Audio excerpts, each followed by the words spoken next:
Hi everybody and welcome to Module 4. You've come a long way and I just want to go over a couple of things because I just released the grade reports to the TAs. So I just want to go over a couple of announcements that I posted here, a couple of things that are due. You have a virtual museum tour due this module, and you also have a quiz at the end of this module. So that will be next Friday, the 23rd is the end of this module. As far as retakes, I've gotten a few requests to retake the Jeopardy assessment, and as I say here in my announcement, no, you may not retake it. I'm sorry. We really need to keep these modules moving. I know we've had a hard time getting people access to the courses and kind of figuring out how to operate the courses and getting access to your ebooks, but I've gotten word that you have all of that stuff now for the most part, so we really need to move forward and not be working backwards. Besides that, I cannot give you access to retake quizzes. The online course is already loaded. It's programmed to be a certain way, and I can't go back in and change it. So you can't retake quizzes, and you also cannot go back in time and post discussion boards. So once that module is over, I'll enter my grades. I usually enter grades the day after the end of the module. So today was the start of Module 4, and I was doing grades for Module 3 because everything for Module 3 should have been in by the end of the day on the last day of Module 3. So the purpose of discussion boards is to be like an online conversation about the material that you're reading and the videos that you're watching.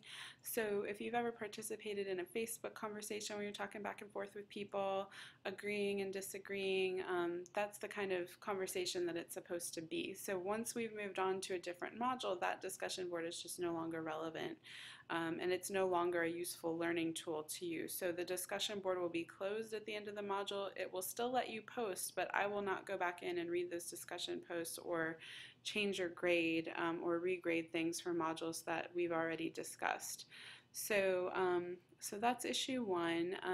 Another issue is, and this is a happy issue, is I've been posting all these videos and I'm posting an extra credit option. So this ties back to watching the videos and doing the virtual museum tour. So let's go up here in lessons. This is the home page that you should see when you enter the course. Then you go up here to lessons. I'm going to scroll down to module 4. And here we have the activity is the virtual museum tour, and then the discussion is the response to the virtual museum tour.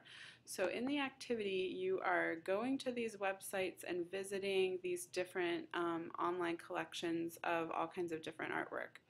So I want you to click on all 5 of these links and look at all of the artwork that's there and decide what you like, what you don't like.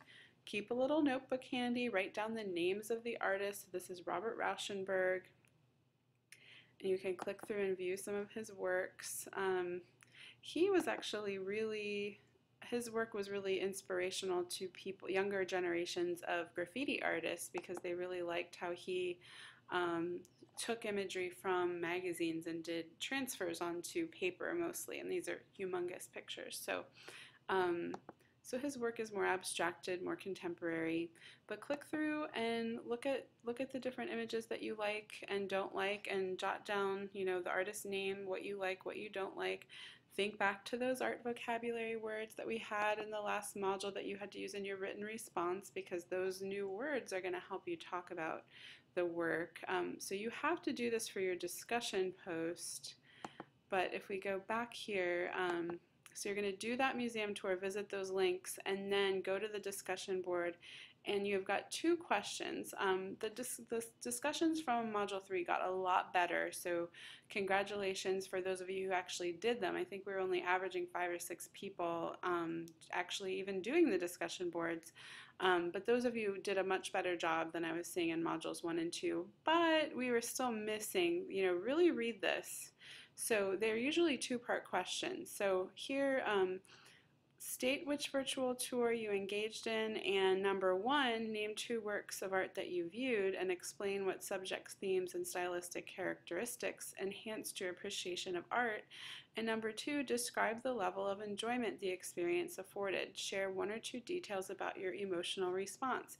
So this is your opinion. This is a 2-part question, so you're probably going to need a 2-paragraph answer.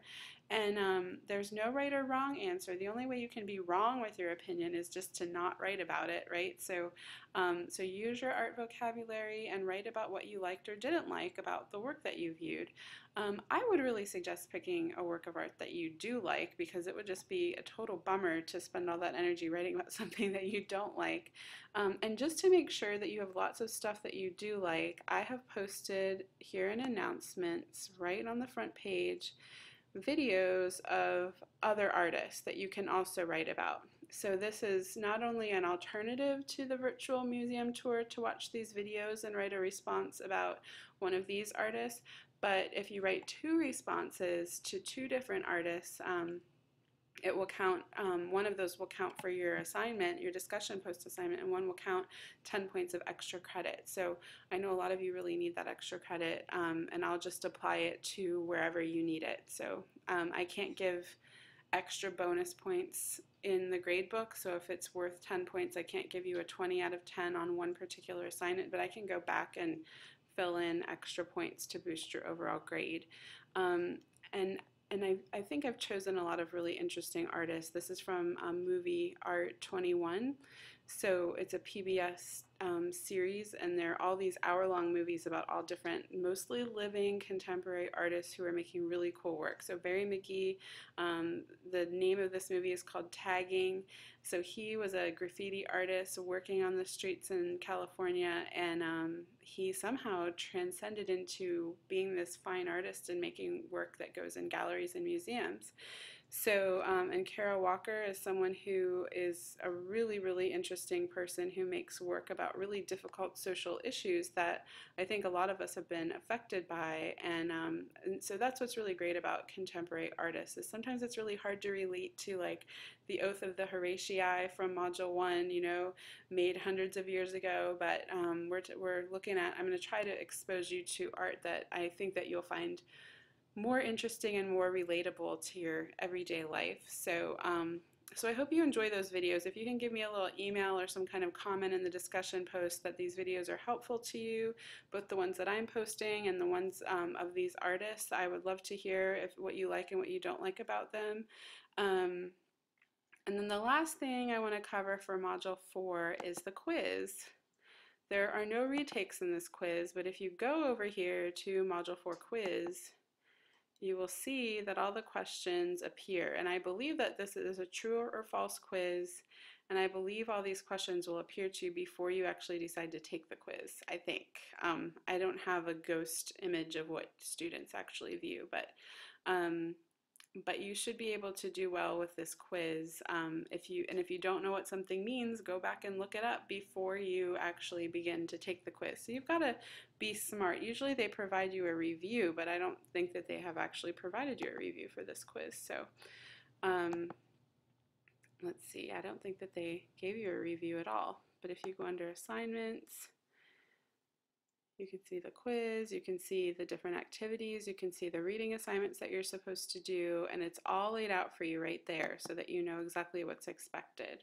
And if you have any more questions, just keep emailing me. If you're concerned about the gradebook issue, if you think there's a discrepancy or something is wrong, you know, or I forgot something or overlooked something, please just keep letting me know. I'm really trying hard to get everybody's grades. I've been getting grades emailed to me. I've been getting grades posted in different places, and I'm trying to get them all in the right place so that you all have the best grades possible. So, so if you think that I missed something, don't be afraid to just send me an email and let me know about it. Even if you have to do it 3 or 4 times, I hope you don't, but if that's what it takes to get you the grade that you've earned, then please don't feel like you're pestering me or bothering me, because that's what I'm here for.